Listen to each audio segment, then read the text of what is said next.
Karena rata-rata orang Indonesia juga saya ngelihat mereka tuh harus dikit di-push. Kalau nggak ada yang dikejar tuh nyantai gitu. Tipikalnya. Makanya saya sesimpel tadi on time management. Sebelum meeting saya buat SOP 10 menit sebelum di online harus datang on cam. Kita briefing dulu. Banyak yang nggak diajarin kayak gitu, mereka telat. Kita nggak mau. Saya bilang kliennya telat, nggak datang, urusan belakangan. Step yang awal yang harus kita pahami itu apa dulu sih di sosmed tuh? Kalau sosmed ya, menurut saya copywriting pasti. Copywriting. Pembuatan konten brief, konten kalender, sama desain seenggaknya. Tipis-tipis tadi. Ya udah yang penting kerja dulu aja.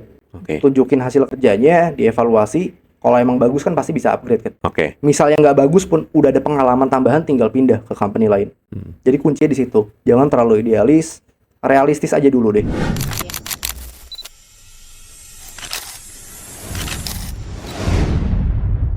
Halo Sobat Otka, balik lagi dengan saya Kang Man di podcast Cerita Otka. Hari ini saya kedatangan tamu yang pernah mengalami beberapa kali kegagalan dalam membangun bisnis, bahkan dari SMP. Tapi belajar dari kesalahan, kegagalan, namanya itu Kok Jason ya. Nah, Kok Jason ini sekarang bikin agensi dan sekolah digital. Nah, halo Kok. Halo Otka, thank you udah diundang.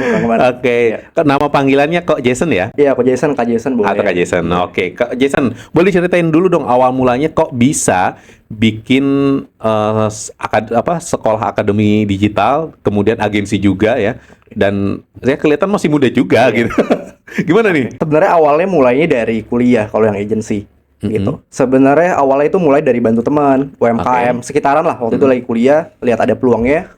Nggak semua orang kan bisa skill digital ya, punya gitu. Bahkan yang mulai di sosmed aja dikit. Awal dari situ mulai. Dan kebetulan saya dari SMA tuh udah mulai jualan online juga. Jadi skillnya udah mumpuk lah dari situ. Udah tabung, bantu setahun, 2 tahun waktu itu jalan yang agency, udah banyak klien. Mulai itu dari situ ngelihat peluang mau hiring orang, Pak. Mau hiring orang, sekali buka lowongan kurang lebih yang apply banyak banget, ratusan sampai ribuan per divisi waktu itu. Habis itu saya interview. Ternyata pas saya tanya skill teknis yang basic-basic, banyak yang nggak bisa dari situ. Itu sesimpel misalnya tadi saya pengen hiring orang sosmed. Gitu. Saya tanya, tahu nggak perbedaan single post sama carousel apa? TikTok tuh bisa berapa slide misalnya, videonya bisa berapa detik. Ternyata banyak nggak tahu. Yang apply banyak tapi skillnya nggak ada di situ. Disitulah saya ngeliat peluang. Akhirnya coba deh, kenapa nggak sekalian bantu aja. Kita buka Rocket Digital Academy. Dari situ sih awal mulainya, dari agensi dulu. Nah ini kan sebenarnya kalau masalah digital kan sekarang udah banyak banget ya, menjamur banget ya produk-produk digital atau bootcamp, kemudian agensi iklan juga. Nah, apa sih yang bikin istilahnya Rocket Digital atau Kok Jason ini punya added value atau USP-nya gitu? Perbedaannya ya, kalau yang di agency itu bahkan beberapa service kayak advertising, saya berani kasih garansi ke klien. Garansi apa tuh? Misalnya, saya garansi dia punya budget 10 juta misalnya. Kita garansi nih, akan yang ngeklik iklannya sekian ribu orang misalnya. Kalau sampai nggak achieve, dia nggak usah bayar saya. Iya, itu perbedaannya garansi. Jadi klien punya rasa aman juga kan. Itu perbedaan di kita. Karena lawannya banyak banget juga. Ya, kita harus berani kasih garansi juga kalau emang punya skill kan. Kalau yang di akademi, perbedaannya adalah kita fast track namanya. Fast track bootcamp. Jadi kalau di bootcamp lain itu lumayan lama programnya biasanya, 3 sampai 6 bulan. Betul. Gitu. Kalau di kita itu range-nya paling cepat bahkan ada yang seminggu sampai 1 bulan untuk sekarang untuk belajarnya. Jadi perbedaan di situ nggak lama, belajarnya juga 360 bisa dipelajarin semua. Karena sistem kita blended learning ya. Jadi belajarnya ada di website, ada live-nya juga, campur, nggak bosan. Berarti kan sekarang teman-teman yang mungkin masih bingung cari peluang kerja, salah satunya meningkatkan skillnya dulu ya, dengan skill digital, mulai digital marketing. Kayaknya digital marketing sekarang penting banget sih, kan digital marketing luas ya cakupannya, mulai dari sosmed, mulai dari performance kayak Google Ads dan sebagainya gitu. Nah ini gimana sih trennya untuk saat ini ya? Apakah masih tetap dibutuhkan dengan banyaknya orang yang udah ikutan bootcamp kan banyak tuh yang ikutan bootcamp ya. Nah dengan talenta kita tuh kelebihan ataukah masih tetap bisa terserap gitu? Pasti dari yang saya di lapangan ya, masih banyak banget yang skillnya kurang kalau ngomongin di digital. Jadi kalau ngomongin terserap, udah pasti banyak yang terserap. Yang susah adalah gapnya itu perusahaan dikit di Indonesia, nggak sebanyak itu, gitu ya. Tapi yang mau apply kerja banyak. Nah, tapi tadi gapnya problemnya yang apply kerja banyak ini skillnya nggak ada, gitu. Jadi kalau mereka punya skill, punya pengalaman, udah pasti keserap sebenarnya. Cuman skillnya itu ya yang nggak ada. Iya, skillnya kurang. Bukan nggak ada, kurang gitu. Kurang. Kebanyakan nih ya pengalaman kan kok kan ngerekrut Iya. karyawan juga ya. Itu paling banyak itu gapnya paling banyak di skill teknis kah, skill hard skill, soft skillnya atau gimana nih? 3 sih yang saya lihat. Hard skill iya, Oke. soft skill juga kurang. 3 pengalaman kerja. Oke. Kadang-kadang banyak mereka S1 ya. Cuman fokusnya ke organisasi misalnya. Oke. Nggak salah organisasi. Cuman perusahaan pasti akan lebih mentingin yang punya pengalaman kerja. Dan nggak semua kampus itu punya pengalaman kayak 3+1 misalnya. 3 tahun belajar, 1 tahun magang. Oke. Itu menurut saya bagus kalau ada kampus yang kayak gitu. Mm-mm. Tapi banyak yang ya udah kuliah aja. Ketika mereka lulus ya nggak ada pengalamannya, susah di situ. Jadi 3 itu sih, hard skill, soft skill, pengalamannya juga kurang. Oke, kalau dulu kan memang digembur-gemburkan kamu harus ikut organisasi dan sebagainya. Sekarang kurang relate ya sekarang ya. Kurang relate. Lebih tepatnya ke pengalaman. Betul, Salah satunya ikutan magang ya. Iya. Nah, kemudian kalau untuk hard skill paling banyak kekurangannya tuh di bagian apa nih untuk saat ini? Bahkan skill teknis dasar sih Kak, kalau hard skill. Kayak misalnya sosmed tadi ya, sesimpel kosakatanya aja nggak tahu misalnya. Bedanya Istilah-istilahnya reach, ya? istilahnya, bedanya reach, impression, dan kawan-kawan. Gimana mau ke next step-nya kan? Oh, Jadi harus iya. benar-benar Itu dari fundamentalnya. nol banget fundamentalnya, hard skill-nya di situ. Ini kalau untuk sosmed. Kalau untuk kayak business development kayak gitu, biasanya banyaknya apa tuh? Kalau business development, kurangnya itu rata-rata di soft skill-nya mereka. Oke. Karena kan BizDev itu banyaknya pitching, komunikasi, Betul. meeting sama klien dan kawan-kawan, itu soft skill. Hard skill-nya pun sesimpel ya, misalnya banyak yang nggak tahu leads itu apa, potensial leads kayak gitu. Jadi memang kita ajarin dari nol. Kalau yang di akademi tadi kurangnya di situ. Makanya lama program kita kalau yang business development itu justru di internship-nya, Oke. karena kita tahu pentingnya di soft skill-nya. Gitu. Karena itu soft skill itu bisa terbentuk karena bukan hanya dengan teori kan ya, Iya, dengan pengalaman, dengan dia ditempa ketika menghadapi customer seperti ini, dia Iya, bisa betul. jam terbangnya semakin banyak. Betul. Nah, luar biasa. Ini yang membedakan roket digital berarti. Betul, ada praktiknya kita. Oke. Nah, kemudian tadi kan soft skill sudah, hard skillnya sudah oke. Kemudian tadi itu satu lagi apa? Business development dan digital marketing kalau Oke. sekarang jalan. Nah, berarti kalau untuk yang agensi nih ya, untuk saat ini lebih banyaknya itu bidang apa nih? Kalau klien ya, 70% klien kita F&B masuknya. Sisanya 30% campur lah.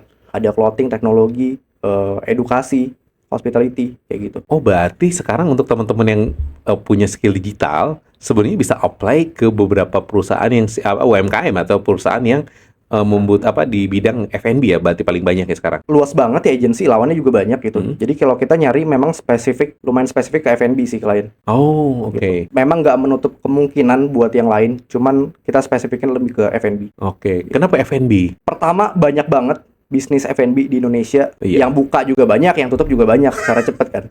Gitu. Yang kedua, mereka rata-rata yang buka belum tentu punya skill digital karena ada yang orang tua, Oh iya, lebih tua bener. gitu. Jadi di situ kita lihat peluangnya. Oh, jadi orang-orang muda ini kan, talenta-talenta muda langsung bisa ikutan dan mereka bisa adaptasi dan bisa lihat tren, gimana caranya mengeksekusi campaign-campaignnya gitu ya. Betul. Karena kalau yang udah boomers dan sebagainya itu agak Agak susah ya. agak susah. Oke, cuman iklan secara paket selebaran dan Iya, sebagainya untuk iya. saat ini kan kurang efektif ya. Betul. Gitu. Itu bisa, cuman memang saat ini kurang efektif Kurang aja. efektif. Oke, nah kemudian ada nggak sih cerita dari teman-teman yang waktu ikutan bootcamp ataukah dari karyawan sendiri ketika belajar ataupun ketika bootcamp gitu ngerasa wah stuck nih skill saya itu sebenarnya nih business development-nya atau digital marketing-nya saya kurang, ternyata ketika sudah belajar itu ada hal yang positifnya apa gitu atau hal unik lah. Banyak banget, rata-rata mereka problemnya di mental. Bahkan ada yang udah lulus bootcamp, raportnya bagus gitu ya. Apply kerjanya tuh takut mereka buat apply. Kok takut? Mental, karena lawannya banyak Kak. Aku kan ngobrol langsung ya, kadang-kadang kalau habis meeting, weekly report, sampai mana udah apply berapa gitu. Mereka banyak yang kurang punya greget gitu. Kayak apply aku tanya misalnya, oke, sebulan rata-rata apply berapa? Ini udah fresh graduate 1 tahun misal udah lulus nih. Oke. Ini beneran banyak banget gitu. Ya sebulan berapa? 50 nyampe? Ya 10 lah. Aku kalau jadi dia ratusan kali aku apply sebulan gitu. Dari situ mereka nggak punya benchmarknya gitu. Harus berapa sih apply? Kemana aja? Terus mentalnya takut. Oke. Nah di situ aku genjot biasanya. Apply bulan ini minimal 50 misalnya. Gitu. Jadi mereka punya patokan, oke, harus minimal 50. Interview, udah hajar aja, kamu udah punya pengalaman, aku bilang. Gitu. Udah punya pengalaman, udah ada raportnya, Oke. udah ada di CV, tunjukin. Nah, mereka tuh banyak yang masih takut ke situ. Mentalnya sih beberapa. Minder berarti ya. Minder, bener. Oke, dari minder. Kemudian ada nggak pengalaman yang sukses story juga? Ada? Oh banyak juga. Beberapa yang fresh graduate udah setahun nggak kerja, setelah ya belajar, ada pengalamannya, CV-nya, LinkedIn-nya, ya habis itu lebih mudah lah masuknya. Itu udah pasti lebih banyak akhirnya dapat interview biasanya. Ya tinggal problemnya pas di interview dia beneran bisa jawab atau enggak. Nah, Tapi itu pasti ngebuka peluang sih. Soft skill komunikasi itu yang Soft penting. skill-nya, betul. Oh, makanya di Rocket Digital cara bikin report, cara nanti meeting dilatih gitu ya. Dilatih. Jadi ketika bootcamp pun sebenarnya nggak 100% teori, beneran praktik gitu. Ada tugas yang wajib pitching, presentasi. Kerjanya rame-rame, presentasi. Kadang-kadang yang kayak BizDev gitu ya, yang ngajar kebetulan sekarang saya. Habis mereka presentasi, saya serang. Ini kalau kejadiannya A, B, C gimana? Jadi mereka juga punya tingkat kritisnya gitu, nyelesain masalah, problem solving segala macam dari situ. Gitu, kita latih. Weekly report ketika internship, nggak cuma internship ngerjain project, beneran mereka harus report ke tim saya, project manager. Gitu. Cara report yang baik gimana sih? Kita wajibin on cam. Kamera harus leher ya. Hal-hal simpel kayak gitu akan kebawa kan sampai nanti. Ini sih yang jarang nih. Isi hard skill mungkin banyak, tapi ketika soft skillnya, ini kan sebenarnya soft skill kan. Kegiatan seperti itu kayak bagaimana etikanya kita berkomunikasi, bikin laporan, Laporan ya secara ini memang hard skill, tapi kan ada beberapa laporan itu yang bisa enak dibaca untuk pimpinan seperti apa, level manajemen seperti apa. Nah, ini menurut saya penting banget nih, karena banyak juga sih, terutama anak-anak yang baru lulus, mereka tuh nggak tahu cara bikin reportnya seperti apa. Bahkan saya pernah melihat ada yang nggak ngerti spreadsheet. Apalagi anak SMA sekarang juga, saya lihat baru kelas 2 atau kelas 3 SMA ya. Coba saya pernah tanya-tanya, bisa nggak bikin ini spreadsheet, bikin dokumen di spreadsheet atau di Google Doc? Saya nggak tahu dokumen kita apa. Wah, ya kan ini gapnya ini ya. Iya, benar. Padahal sekarang itu dunia pekerjaan, terutama di bidang swasta ya, pasti akan berkaitan dengan ini kan. Google Docs, spreadsheet itu kan basic lah. Bukan dulu, kalau dulu kan mungkin Microsoft Word, Excel dan sebagainya. Sekarang yang kayak gitu aja mereka nggak paham. Bahkan rumus pun nggak paham. Oke. Betul, kejadian juga di kita, Canva pun nggak paham. Aduh, padahal itu kewajiban ya, Canva gitu. Duplikatnya gimana, cara buka aksesnya gimana, mereka ada yang nol dari situ. Makanya pas di bootcamp tugas-tugasnya pasti ada Canva, pakai Miro, buat flowchart itu ada. Sengaja saya suruh udah kerjain buat wajib pakai ini gitu aplikasinya, biar mereka siap. Iya sih benar. Itu penting tuh untuk teman-teman sobat Otka semuanya, karena beberapa kalau teman-teman sudah mulai kerja, teman-teman itu selain harus kinerjanya bagus, teman-teman juga harus menunjukkan added value tambahan. Seperti dengan bagaimana cara kita pitching, kemudian cara kita membuat laporan dan sebagainya. Di situ kelihatan walaupun kita tidak achieve dan sebagainya, mereka pimpinan tuh ngelihat, oh kamu sudah melakukan ini ya, tapi ternyata gagal karena ini. Gitu. Kalau cuma verbal aja, saya nggak bisa pak kami ini. Nah, itu sulit ya. Betul. Nggak bakal diterima. Sebagai owner gimana nih? Betul. Saya ngajarin misalnya gagal pun harus tahu why-nya kenapa. Maksudnya kenapa gagal gitu, kenapa berhasil, strategi kedepannya apa. Itu kan harus ada. Nggak bisa cuman, nggak bisa kak. Gitu. Gimana mau kerja kan gitu kan. Susah gitu. Susah berkembangnya ya? Berkembang, mentalnya dulu, mindsetnya dulu. Oke, nah kemudian di sini kan saya lihat memang ada support system ya. Di Rocket Digital itu ada support system yang luar biasanya, itu memang mendampingi dari awal sampai ke kelulusan, bahkan sampai setelah selesai bootcamp. Kayaknya tadi saya dengar masih nge-follow up ya, tanya udah berapa kali apply. Iya. Nah, kenapa sih bikin sistem atau ekosistem seperti itu gitu? Karena rata-rata orang Indonesia juga saya ngelihat mereka tuh harus dikit di-push. Kalau nggak ada yang dikejar tuh nyantai gitu. Tipikalnya. Makanya saya sesimpel tadi, on time, manajemen. Sebelum meeting saya buat SOP 10 menit sebelum di online harus datang on cam. Kita briefing dulu. Banyak yang nggak diajarin kayak gitu, mereka telat. Kita nggak mau. Saya bilang kliennya telat nggak datang, urusan belakangan. Saya bilang yang penting kita on time, nggak boleh telat. Gitu. Sesimpel Google Calendar ya. Cara untuk mengurangi klien nggak datang tuh salah satunya adalah kita invite Google Calendar ke emailnya klien. Itu mereka juga banyak yang nggak tahu caranya. Gitu. Jadi saya ajarin, ini loh caranya. Cara follow up yang baik tuh seperti ini loh. Itu gap-gap yang ringan, tapi mereka juga nggak tahu. Itu kita ajarin. Nah, kemudian kita balik lagi nih ke masalah digital ya. Nah, untuk digital itu sekarang banyak banget ya. Ada yang web design, kemudian desainer, kemudian performance, iklan dan sebagainya. Menurut pandangan Ko Jason nih, paling sangat dibutuhkan dalam 2 atau 3 tahun ke depan tuh yang seperti apa sih skillnya tuh? Kalau buat spesifik di Indonesia ya, sebenarnya seenggaknya digital marketing kalau mau di digital sama sosmed deh. Digital Dua- sosmed. dua itu karena kalau website untuk sekarang pun jarang. Oke. Apalagi yang sekelas company ke bawah, menengah, UMKM belum butuh website. Oh. Mereka lebih laku di luar negeri, Amerika, Aussie, udah lebih terbuka. Oke, tentang berarti website. itu untuk pekerjaan remote website mungkin bisa ya? Iya, tapi kalau ngomongin seluruh skill digital harus tahu, ya sebaik mungkin ngerti website juga, at least yang simple-simple, udah bisa pakai AI juga kan sekarang. Iya. Sosmed juga paham, digital marketing juga paham, ya bagus. Berarti kalau yang paling wajib dikuatin di skill apa nih? Sosmed seenggaknya harus paham. menurut Paling saya. kuat dulu yang pertama, Iya, sosmed. sosmed. Kenapa se-powerful ini nih sosmed yang harus kita ini? Karena itu ibaratnya belajar tentang platformnya dulu kan Kak. Oke. Cara sesimpel buat kontennya. Karena kalau digital marketing kan tinggal cara targeting kita ngomonginnya. Gitu. Tapi kalau di sosmed belajar copywritingnya, buat poster yang baik, basicnya dulu diajarin ke situ sih. Oke, berarti kita bahas dulu nih untuk teman-teman yang mungkin belum tahu juga sebagai buat insight tambahan yang pengen berkarir di dunia digital lah. Nah, sekarang kita fokus ke sosial media dulu nih. Nah, berarti step yang awal yang harus kita pahami itu apa dulu sih di sosmed tuh? Kalau sosmed ya, menurut saya copywriting pasti, Copywriting. pembuatan konten brief, konten kalender, sama desain seenggaknya. Tipis-tipis tadi, makanya harus pakai Canva segala macam itu kan basic ya. Oke. Nah, dari situ berarti mereka harus menguatkan kelima skill itu ya dulu ya. Iya. Nah, di sini tools-toolsnya berarti apa aja nih? Segampang sebenarnya GPT sih. Kalau mau Paling paling oke, brainstorming ya? iya brainstorming segala macam. Ya tinggal promptingnya belajar kan. Oke. GPT, Gemini, Sora. Oh, Kalau oke. toolsnya ya di luar itu ya pasti Canva. Canva itu sih seenggaknya basic. Percaya nggak percaya banyak yang belum pakai ternyata di Indonesia. Masih skeptis ya? Iya. Wah, pakai AI dan sebagainya. Iya. Tapi dari tim Koko juga secara ini kegiatan-kegiatan brainstorming, bikin konten, istilahnya masih menggunakan kayak ChatGPT, Gemini, Sora dan sebagainya. Pakai. Pakai. Saya suruh udah ke GPT dulu belum? Gitu. Oke. Saya ajarin cara buat promptingnya juga yang benar. Kan di GPT juga bisa buat page-nya ya. Ya, betul. Saya bahkan sampai buat page itu khusus gitu. Page A khusus divisi HR, Oke. page B finance, Iya. page C marketing. Iya. Jadi setiap saya mau brainstorming ke page masing-masing. Oh iya, benar-benar. Mereka saya setting mindsetnya harus jadi direktur marketing ya kalau orang marketing. Dan itu bagus banget hasilnya. Oke. Ini pertanyaannya, perlu yang berbayar atau gratis juga masih cukup sih? Gratis cukup, apalagi buat entry level, cuman sekedar ngerjain project-project kecil, oke banget sih. Yang gratis juga udah oke, udah baik. Baik. Berarti yang paling powerful saat ini masih ChatGPT ya? Saya sih GPT. Kadang-kadang ya pindah ke Gemini juga, tergantung pengen apa. Menurut saya sih ada yang kadang-kadang lebih baik Gemini, ada yang lebih bagus GPT sih. Oh, Gitu. jadi ke combine lah. Iya, combine dua-duanya.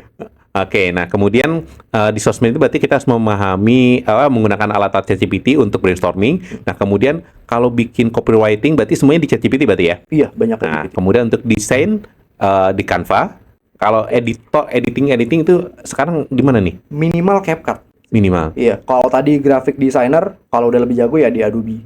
Gitu. Oke. Tapi minimal banget Canva deh kalau mau belajar. Kayak sosmed kan sebenarnya nggak full ke desain kan. Tapi harus bisa dikit ya, minimal banget Canva. Gitu. Editing video minimal banget CapCut. Oke. Teknis ya. Iya, Paling mudah ya. paling mudah. Gitu. Oke, nah kemudian berarti abis bikin konten, kemudian abis itu kan posting nih. Nah, apa yang harus dilakukan nih setelah posting nih? Oke, tergantung postingnya di mana kontennya ya. Oke, Ada beberapa konten yang memang abis posting ya harus diiklanin. oke. Ada beberapa konten ya udah biarin aja biar kita tahu engagement aslinya berapa. Gitu. Jadi tergantung tujuannya apa dulu sih. Oke. Gitu. Dari brandnya biasanya. Biasanya kalau kita pengen bangun awareness kayak gimana, kalau kita pengen biar jadi dari leads menjadi closing gitu, Iya. itu kayak gimana nih? Oke, pertama kan tentuin tujuannya dulu. Misalnya kita ngomongin awareness di Instagram gitu. Berarti konten yang diperbanyak biasanya adalah konten reels. Oh, reels ya. Reels gitu. Misalnya mau konten desain pun konten pilarnya bagusnya edukasi misalnya. Gitu. Oke. Edukasi apalagi ya? Misalnya entertainment. Kayak gitu itu bagus tujuannya dulu. Habis itu tadi tentuin pilarnya. Oke. Mau di mana. Setelah itu udah tentuin semuanya, baru tadi kalau mau ke leads kita bakal tembak lagi iklan. Oke. Biasanya performance ads, Nah, pakai Meta, IG, Facebook ads, TikTok ads segala macam. Tapi kalau tujuannya buat kita pengen tahu organic view-nya aja nih. Jadi biarin aja. Untuk Oke. buat konten sebanyak mungkin aja di Reel sama TikTok kan. Oh, Kalau sebanyak mungkin. awareness. Iya. Oke, lebih baik ini pertanyaan nih. Bikin konten itu lebih baik setiap hari ataukah memang apa perlu kita selalu evaluasi ini? Ini paling mana ya? Ya apa sedikit tapi selalu kita evaluasi atau gimana nih? Oke, ini buat F&B ya. Saya selalu saranin kalau bisnis F&B minimal banget seenggaknya 10 post deh per bulan. 10 post per 10 bulan. post per bulan. Di bawah itu kesannya nggak aktif banget kan. Oh. Gitu. Di IG ya. Kalau mau di story setiap hari ya nggak masalah. Story setiap hari nggak masalah. Nggak masalah karena buat reminder kan. Oke. Gitu. Kalau di TikTok, ini dari orang TikTok juga sebenarnya ya. Ya range kalau mau bagus 1 sampai 3 per hari idealnya. Wow, banyak ya. Nah, gitu. Nah, di luar itu tadi benar harus evaluasi juga terus-terusan. Oh. Tiap hari, tiap minggu, tiap bulan ya dievaluasi. Nah, untuk teman-teman nih, bikin konten ya udah saya bikin konten aja. Saya nggak tahu evaluasinya kayak gimana. Ada tipsnya nggak nih? Oke, kalau tips seenggaknya pasti jadiin profesional dashboard dulu kalau di Instagram kan. Oke. Gitu, jadi yang bisnis account gitu. Di luar itu ya kita ngelihat tadi targetnya mau apa. Kalau awareness yang dilihat itu biasanya seenggaknya reach dan impression Oh, oke. kayak gitu. Di luar itu ya tambahan aja kalau ke conversion, mau ke sales, lihatnya leads kan. Kayak gitu. Seenggaknya 2 itu dulu deh, harus paham reach sama impression. Nah, untuk info lebih lanjutnya silakan nanti belajar Ya, di Rocket boleh. Digital gitu ya. Oke, nah habis itu evaluasi. Nah, kan kalau sudah dievaluasi kita harus report dong Iya. ke istilahnya kalau ke owner ya ke owner atau kalau kita ke paket di agensi berarti kita harus ke apa namanya ke klien. Iya. Nah, itu gimana nih tahapannya biar kita walaupun misalnya nggak perform bagus tapi tetap bisa diterima kayak gitu. Oke. Pertama itu kalau reporting itu pasti ada before afternya. Kayak bulan lalu apa, bulan ini apa. Oke. Ada kenaikan kenapa, penurunan kenapa, harus ada why-nya. Ketiga, misalnya turun pun kita harus jelasin ke klien secara jujur, kenapa turunnya.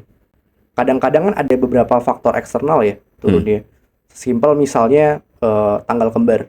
Itu rata-rata kalau kliennya nggak main di e-commerce udah pasti turun.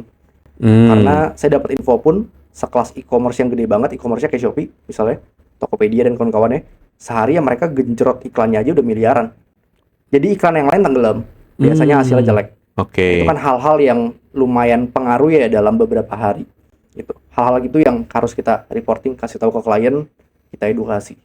Berarti kita harus aware ya terhadap hal kayak isu-isu itu kan yang sudah terpola ya, terpattern kayak 11-11 dan sebagainya. Iya. Nah, kemudian kalau ada isu kayak kemarin demo dan sebagainya, Iya. ada apa hashtag kabur aja dulu, campaign kayak gitu, berarti kita harus aware juga. Oh, ini yang bisa bikin. Waktu itu kan waktu kabur aja dulu campaign kalau nggak salah sama Indonesia Gelap gitu kan. Iklan semua pada drop kan? Iya, drop banget. Nah itu kayak gitu-gitu kan akhirnya iklan mendingan kita matiin ya daripada keluar iklan terus hal-hal kayak gitu yang kita edukasi ke klien. Ke klien. Oke, jadi mereka itu merasa wow iya ternyata kalaupun gagal karena itu faktor bukan dalam kendali kita lah ya. Iya, Faktor yang memang di luar kendali kita. Nah, oke. Nah, sip. Nah, kalau biar ini kan kalau kita ada kekurangan atau apa istilahnya nggak bagus lah performance-nya. Nah, gimana kalau kita pengen biar si klien itu ini klien ya atau pimpinan kita itu ketika sudah dapat project kita kan dikasih project lah, biar terus kasih project lagi ke kita. Gimana tuh tipsnya nih? Oke, udah pasti ya pertama dari segi projectnya kita jalanin SOE-nya 100% sesuai sama target KPI yang udah dicapai. Gitu. Yang kedua cara dari kita pribadi nih tips and trick gitu. Kita kasih KPI ke klien itu biasanya seenggaknya 70-80% yang memang kita udah pasti bisa achieve. Contoh misalnya kita garansi ke klien. Oke Pak, dengan budget dia iklan 20 juta misalnya, kita garansi 200 leads yang masuk ke WhatsApp. Itu kita udah perhitungin minimal 230 sampai 250 tuh pasti masuk. Dari mana itu alasnya? Kita harus bisa ngitung tadi datanya.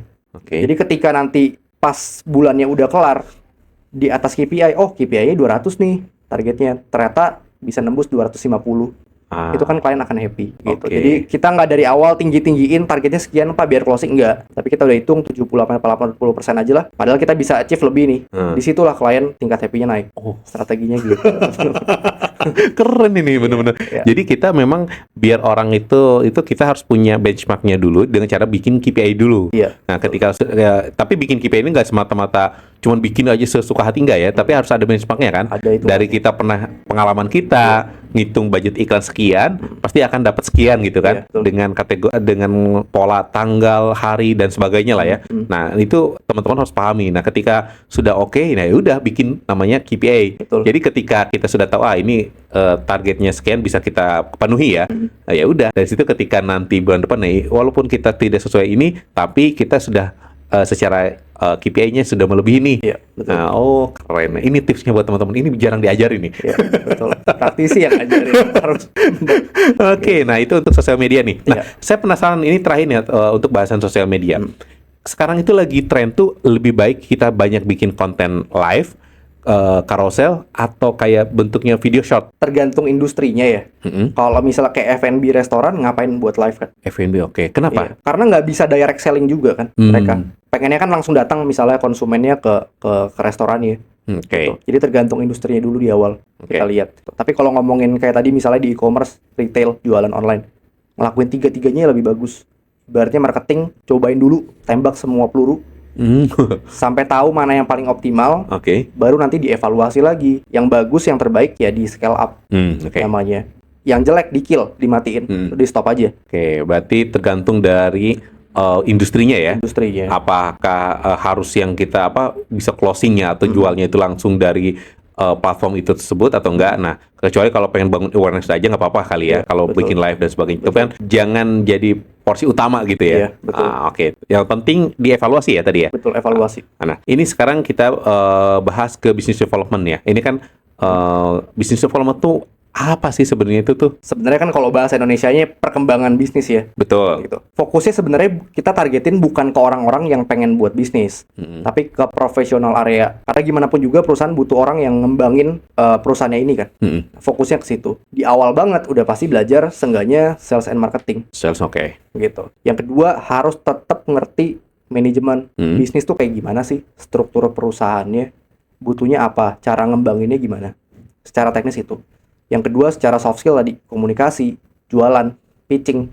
Itu sih. Itu dibutuhin ya sih sebenarnya untuk saat ini? Butuh banget gitu. Taunya dari mana nih? Minimal dia nggak jadi bagian fokus di penjualan pun, komunikasi kan akan ke bawah sampai kapanpun ya. Contoh sesimpel saya punya tim advertising, Oke. memang jarang ke klien gitu meeting, tapi kan meeting ke internal butuh komunikasi yang bagus kan. Oh, Jadi skillnya sebenarnya nggak akan ada matinya kalau komunikasi. oke. Berarti untuk business development sendiri memang lebihnya kayak sebenarnya kayak ke sales dan pengembangan produk dan Iya. biar penjualannya bagus gitu kan ya. Perusahaan. Nah, banyak nggak sih orang-orang yang ngerti ini untuk saat ini ya, terutama anak-anak yang baru lulus gitu? Kalau rata-rata yang ikut kita ya, rata-rata pasti dari nol. Belum sama sekali tahu ya. Sama sekali belum tahu. Adapun jarang. Biasanya mereka pengen switch karir atau enggak ngembangin juga ada.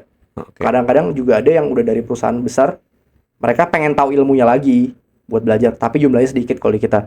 Rata-rata dari nol banget kita ajarin. Istilahnya ya mereka yang belum tahu sama sekali ya Iya, belajar ini. belum Nah, tahu. biasanya lulusannya itu tersapnya kemana nih untuk business development ini? Apakah ke industri manufaktur ataukah corporate atau UMKM atau apa nih? Semuanya bisa, cuman rata-rata kalau lulusan kita ke company sih, perusahaan. Industrinya bisa macam-macam. Oke. Karena yang kita ajarin itu general. Oh, ilmunya. oke. Jadi nggak fokus ke industri A, B, C, enggak. General kita ajarin, nanti urusan mereka mau ke industri teknologi, F&B, itu bisa-bisa aja. Gitu. Karena kan BizDev bisa ke partnership masuknya. Jadi account eksekutif Eksekutif. misalnya. Macam-macam sih. Oke. Nah, sekarang kita bahas mulai ke spesifik bagaimana menjadi seorang business development-nya. Oke. Nah, langkah pertama itu apa dulu sih gitu yang harus disiapkan mulai dari hard skill dan soft skill-nya dulu, kemudian nanti habis itu apa yang dibikin misalnya produknya dalam bentuk canvassing dan sebagainya nah, boleh lah. Pertama, mental. Kenapa mental dulu? Mental. Karena tadi banyak yang takut mental. Oh. Biasanya bahkan meeting duluan gitu ya sama klien ya. Aduh Kak, geter gitu. Nah, itu mental dulu kan. Oh iya. Mental dulu pertama. Kedua pasti skill teknis lah. Mm. Teori segala macam. Ketiga retention sih, latihan praktik langsung sih. Itu wajib. Mereka akan jago karena praktik dan ngulang terus. Nunggu repetisi. Makanya iya repetisi. Makanya mentornya setiap abis meeting mereka belajar pitching, harus kasih evaluasi. Di sini kalau untuk business development tuh yang dibuat tuh apa sih bentuk produknya itu kan kalau digital marketing udah jelas nih bikin ada salah satunya bikin konten, Iya. campaign gitu kan. Nah, kalau business development itu bentuknya apa? Apakah cuma penjualan aja, ataukah ada produk yang bisa bukan produk ya, bentuknya hasil kerjaan itu bentuknya apa gitu? Oke, kalau yang di bootcamp ya, Hmm. jadi tugas pertama kita pakai company A case tadinya. Oke. Tugas kedua company B. Jadi mereka selama bootcamp belajar dari tipe-tipe karakter bisnis yang beda. Hmm. Ada yang industri kreatif, ada yang F&B, Hmm. gitu. Ada yang teknologi juga, Oke. ada yang agency. Kedua, kita itu benar-benar tadi praktik sih banyaknya. Contoh di F&B, kita suruh selesain masalah problem solving. Hmm. Kalau di e-commerce e-commerce itu problem solvingnya adalah kalau misalnya si klien A ini tiba-tiba tutup, kamu part dari bisdev si perusahaan A, apa yang akan kamu lakukan? E-commerce semua tutup di Indonesia. Oke. Jadi kita ajarin mereka untuk kritis, problem solving, Oke. selesain skillnya. Habis itu mereka wajib presentasiin ke internalnya timnya. Gitu. Apa yang harus mereka lakukan? Gitu. Yang kedua, sesimpel lead generation strategi biasanya. Hmm. Cara nyari leads itu dari mana aja sih? Datanya. Jadi benar teknis itu dipakai banget sih di industri di awal. Itu sih yang kita ajarin. Lumayan ya. Memang ini kayak bener-bener bikin bisnis kita sendiri ya sebenarnya. Iya, mesti belajar bisnis juga ilmunya memang. Iya, ya kayak bikin bisnis sendiri kan sebenarnya. Bisnis plan itu kayak kita gimana cara strateginya, kemudian apa yang akan kita lakukan biar produknya ini naik. Iya, Kenapa harus jual ini, betul. sampai harus pitchingnya juga ada plan A, plan B kan. Ketika ini apa yang akan kita lakukan gitu Iya, ya. benar. Nah, Analisa kompetitor segala macam wajib. lengkap ya. Lengkap. Oke, nah sebenarnya cukup nggak sih itu tuh belajar cuma 2 bulan itu sebenarnya? Kan seminggu 2 bulan ya. Kalau ngomongin cukup itu cukup buat Oke. di awal. Tapi ya nggak boleh berhenti. Emang harus lanjut terus belajar terus. Kalau nggak hilang kan. Repetisi kuncinya sebenarnya. Oke, nah anggap aja semuanya kita sudah mempunyai skill ini ya, mulai dari bootcamp atau belajar mandiri dari YouTube ataupun e-course atau dan sebagainya lah ya. Nah, apa sih tantangan kita kalau kita itu pengen kerja tapi susah untuk terserap itu? Jadi biar kita itu bisa terserap lah. Kan kalau sudah ikutan bootcamp kan banyak tuh yang misalnya nggak dapat kerja. Gimana caranya biar tetap dapat kerja gitu? Oke. Kalau udah ada pengalamannya di bootcamp, apalagi udah ada pengalaman, seenggaknya kerja beneran. Yang pertama harus dilakuin adalah benerin dulu CV sama portonya. CV sama porto. Iya, karena kan itu kunci ya. Kita apply ke mereka pakai itu kan, Oke. ibaratnya. Yang kedua, mental lagi, balik lagi. Banyakin aja udah apply. Kadang-kadang mereka terlalu idealis juga. Skillnya baru belajar, pengalaman yang nggak sebanyak itu. Ya kan, maksudnya nggak selama itulah. Apply-nya dikit-dikit. Yang nyerap kan juga dikit ya. Iya. Gitu. Saya bilang, udah apply yang banyak aja. Kalau bisa ribuan, sebulan ribuan deh. Nggak tidur, saya bilang gitu. Udah apply yang banyak, ntar abis interview, review lagi gitu. Tadi proses interviewnya apa yang salah ya? Gitu misalnya. Oke, aku nggak bisa jawab apa ya? Ketika next ada interview, mereka bisa jawab kan. Jadi prosesnya banyakin aja udah deh. Apply itu kuncinya sih kalau di Indo. Oke. Nah, sekarang lebih ke bagaimana kan teman-teman ada yang tadi kan ada yang minder, wah saya di perusahaan ini harusnya gajinya berapa, kemudian wah kayak di sini kayaknya gajinya kecil dan sebagainya. Ini menurut Koko ya. Kalau untuk masalah salary ini, apakah ada standarnya nih untuk teman-teman yang baru lulus itu range-nya berapa gitu? Nah, kemudian kalau sudah levelnya sudah pengalaman 1 tahun, 2 tahun atau 3 tahun lah gitu, berapa? Gitu, ada nggak sih istilahnya benchmarknya lah gitu? Patokannya ya. Balik lagi tergantung ya. Perusahaannya mesti dilihat dulu kan. Skalanya seberapa besar. Oke. Startup nggak? Kalau startup pun menguntungkan nggak? Jangan-jangan nggak juga gitu kan. Itu kan mesti dilihat gitu. Kedua, tadi pengalaman dia, skill dia sampai mana. Kalau benar-benar entry level banget, minimal banget ya UMR deh udah. Minimal ya. Saya bilang, ya udah yang penting kerja dulu aja. Oke. Tunjukin hasil kerjanya, dievaluasi. Kalau emang bagus kan pasti bisa upgrade kan. Oke. Misalnya nggak bagus pun udah ada pengalaman tambahan, tinggal pindah ke company lain. Jadi kuncinya di situ. Jangan terlalu idealis, realistis aja dulu deh. Yang penting kita butuh cuan dulu lah ya. Tujuan dulu betul. Kerja dulu. Oke, kerja dulu dapat cuan. Iya. Even itu masih ya belum cukup, ya nggak apa-apa lah. Yang penting cari pengalaman dulu. Karena sekarang dunia kerja nggak butuh hanya pengalaman dikit ya. Iya. Butuh portofolio dan pengalaman yang ya 1 tahun 2 tahun tapi bagus ya portofolionya gitu ya. Betul. Oke. Nah, kemudian kalau untuk di akademi ini, Rocket Digital Academy sebenarnya ada berapa program yang sekarang jadi unggulan nih? Kita baru jalan 2 program sebenarnya sekarang. Business development yang pertama, yang kedua digital marketing. Oke. Dua-duanya setara sih kita. Maksudnya nggak ada yang lebih unggul yang mana. Tergantung mereka lebih suka skill mana sama pengen upgrade-nya kemana. tapi dua-duanya lumayan rata sama. Oh, berarti nggak ada ini semuanya demand-nya sangat dibutuhkan banyak Iya, gitu ya. betul. Oke. Kalau untuk di sini kapan bukanya, kemudian bagaimana sistem belajarnya, mungkin boleh bantu dijelasin untuk business development, kemudian digital marketing gitu. Oke, kalau BizDev itu biasanya kita per 2 bulan sampai 3 bulan buka batch baru. Oke. Gitu. Kalau digital marketing selama ini per sebulan akan buka sih batch baru. Oke. Per sebulan bakal buka. Kalau proses masuk kayak gimana? Jadi awal wajib belajar bootcamp dulu. Setelah raportnya keluar, kita bebasin tuh. Kita ada namanya penyaluran internship secara gratis. Jadi kalau mereka pengen lanjut, biar punya pengalaman di CV, mereka bisa lanjut dari situ. Dan itu gratis. Itu magangnya kemana? Magangnya ke Rocket Digital Agency. Jadi kita punya agensi tadi, kita salurin karena kita punya klien kan. Kita kasih mereka pengalaman di industri yang beda-beda. Pengalamannya juga banyak. Oke. Berarti kalau di digital marketing sekitar 1 bulan, 1 minggu ya. Iya. Kalau di business development berarti 2 bulan 2 minggu, seminggu ya. Kalau BizDev belajar bootcampnya 1 minggu, Oh, 1 minggu. internshipnya 2 bulan. Berarti 2 bulan 1 minggu lah ya. Iya. Total ya. Kalau digital marketing belajar bootcampnya 3 minggu, penyaluran internshipnya 1 bulan. Oh, 3 minggu ya. 3 minggu. Oke. Nah, selama belajar ini dapatnya apa aja yang didapetin? Kalau BizDev ya, itu semua dari nol. Dari teknisnya, cara nyari leads, sampai ke strategi yang UMKM, sampai ke company juga. Oke. Gitu. Belajar pitching, belajar presentasi, belajar negosiasi, komunikasi.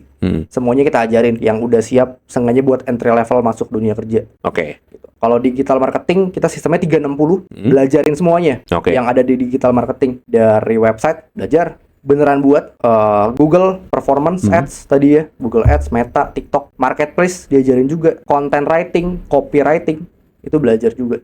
Jadi semuanya emang dipelajarin. Ibaratnya kalau kuliah tuh kayak S1 lah, belajarnya general. Gitu. Lengkap lah ya. Iya, lengkap.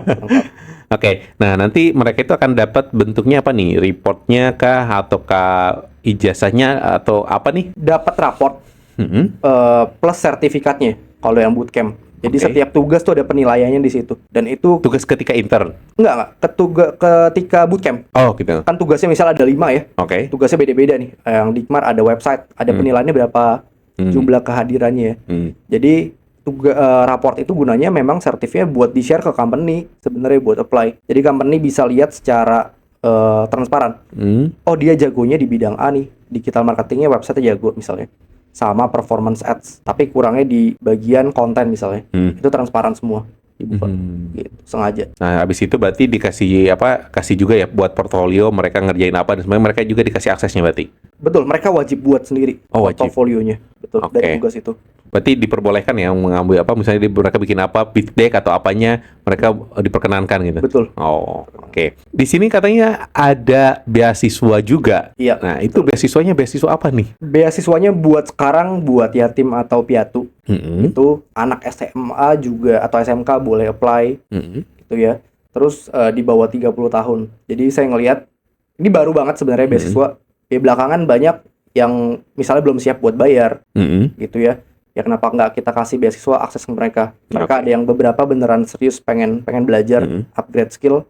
Akhirnya kita buka batch khusus beasiswa. Beasiswanya ada kuota nggak nih? Buat sekarang belum ada. Oke. Cuman kita buka biasanya per 3 bulan. Per 3 bulan. Per kita 3 buka. bulan. Iya. Oke, berarti per 3 bulan teman-teman boleh daftar ya. Khususnya teman-teman yang masih di bawah 30 tahun dan yatim piatu gitu ya. Iya, Nah, silahkan daftarnya di mana nih? Di website kita ada beasiswa, di IG, di highlightnya juga bisa dilihat. Dari situ sih. Websitenya Form aja. Rocket Digital Academy atau yang mana nih? Rocket IG-nya, Rocket Digital Academy. Ya. Oke, di IG-nya ya. Ke situ aja ya, ke IG ya. Betul. Oke. Nah, beasiswanya ini mencakupi apa aja nih? Beasiswanya lebih ke benar-benar kita kasih free sih, nggak bayar sama sekali. Berarti full semuanya, nggak setengah atau apa, nggak ada? Ada 2 tipe, ada dua yang tipe. parsial, Oke. setengah, ada juga yang full. Gitu, itu 2 itu. Kategorinya apa? Yang parsial, kemudian yang full itu kayak gimana tuh? Nanti kita bakal ada interview juga, kita ngelihat seberapa siap orang ini segala macam gitu. Cuman rata-rata 80% sih full ya. Oh, Iya. oke. Jadi ketika penentuan itu ketika nanti pas wawancara ya. Wawancara. Nanti ketika digali dan sebagainya, oh ini bisa ditentukan bahwa ini dapat parsial kah ataukah yang full Iya. ya. Oke. Nah, harapannya itu dengan adanya basis ini untuk apa sih sebenarnya? Tadi saya ngeliat beberapa orang belum sanggup misalnya buat bayar, belum siap. ya udah kita kasih gratis aja. Sekalian program CSR juga dari Oh, sekalian. perusahaan. Oke. Sama yang di agensi juga kita ngasih konsultasi gratis ke klien beberapa. Nggak Hmm. usah kerjasama nggak apa-apa. Kalau nggak siap, kita kasih free konsultasi. Oh, Kita ajarin, bahkan kita edukasi gratis. gratis konsultasi. Boleh. Oke, kalau digital marketing pengen konsultasi, mungkin di sini ada teman-teman yang pengen bikin bisnis lah ya. Iya. Nah, bikin bisnis atau ya itu gimana? Kemana nih kalau konsultasinya? Boleh ke website kita, nanti ada WhatsApp-nya. Kalau nggak ke IG, itu bakal diarahin ke WhatsApp. Abis IG-nya itu, yang apa nih? kalau yang agency, rocket_digital_official. Oh, oke. Kalau yang akademi, rocket_digital_academy. Oke, bedanya itu ya teman-teman ya. Iya. Oke, nah terakhir harapan dari Ko Jason dan Rocket Digital lah ya Oke. secara umum itu gimana sih buat anak muda Indonesia biar ketika nanti sudah lulus atau sekarang yang masih bingung pengen switch karir ke apa gitu ya. Nah, gimana nih? Ini harapan saya ya, buat yang Rocket Digital Academy. Seenggaknya kita bisa bantu 1 juta masyarakat, Wih, ya, yang belum bisa kerja, dia bisa kerja. oke. Kita nggak berharap mereka akan jadi punya perusahaan banyak. Saya mendingan lebih banyak yang bisa saya bantu, tapi bisa kerja, bisa hidup buat keluarganya. Harapan saya 1 juta orang deh seenggaknya bisa kerja, bisa punya skill tadi. Luar biasa. Targetnya kapan nih 1 juta nih? 3 tahun, 5 tahun lah. Oh, 5 tahun.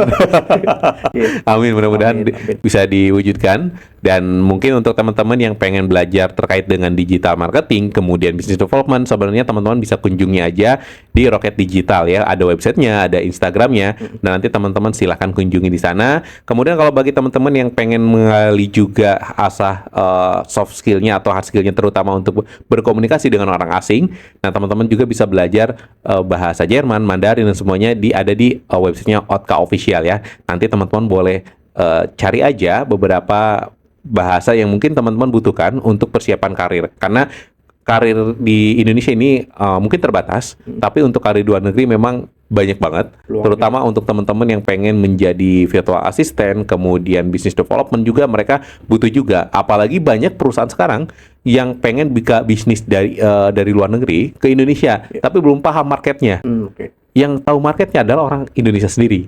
Mereka mau nargetin iklan dan sebagainya nggak bakal bisa. Tapi mereka pasti harus ada orang Indonesianya. Nah, tapi gimana menjembataninya? Yaitu dengan teman-teman belajar hard skill-nya dulu, mulai dari digital marketingnya, kemudian business development-nya, plus bahasa asingnya. Begitu ya. Saya Kang Man, pamit undur diri. Sampai jumpa di podcast cerita selanjutnya.